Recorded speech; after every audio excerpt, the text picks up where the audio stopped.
سب سے پہلے تو کل جو واقعہ ہوا اس کی مذمت بھی کی اور کرتے ہیں، اور میرے خیال سے کہ یہ جو اس ریاست ہے، ریاست کو ایک بات سمجھنی پڑے گی کہ پرامن احتجاج ہر بندے کا حق ہے، رائٹ ہے۔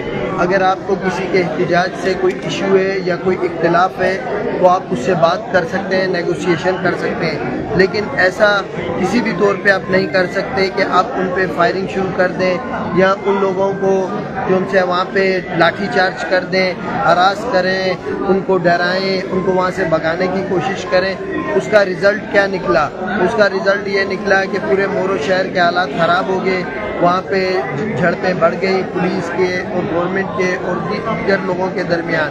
تو اس سب کی ہم پرزور مذمت کرتے ہیں، اور میں رابطے میں ہوں، وہاں پہ ہمارے دوست موجود ہیں، قرائی بھائی سے، کے بھی لغاری بھائی سے، سب سے میں رابطے میں ہوں، جو کہ مجھے انہوں نے بتایا کہ وہاں پہ انہوں نے 4 رکنی ایک کمیٹی بنا رہے ہیں، ٹیم بنا رہے ہیں، جو بھی ہے۔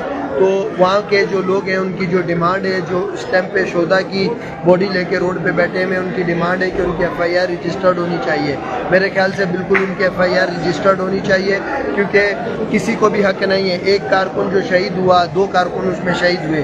آپ مجھے یہ بتا دیں کہ اس میں ایسا کیا تھا کہ آپ نے ان پہ گولی چلائی؟ اگر آپ نے احتجاج ختم کرانا تھا، اس میں ڈفرینٹ موڈز ہیں، واٹر کینرز ہیں، آنسو گیس ہیں۔ آپ اس ایکسٹریم لیول پہ یہ فائرنگ، یہ کوئی دہشت گرد تو نہیں تھے، یہ ایک وہ تھے، قومی کارکن تھے جو بیٹھے ہوئے تھے اور جو اپنے رائٹ کی جنگ لڑ رہے تھے، جو اپنے لیے جو اپنے حقوق کی بات کر رہے تھے۔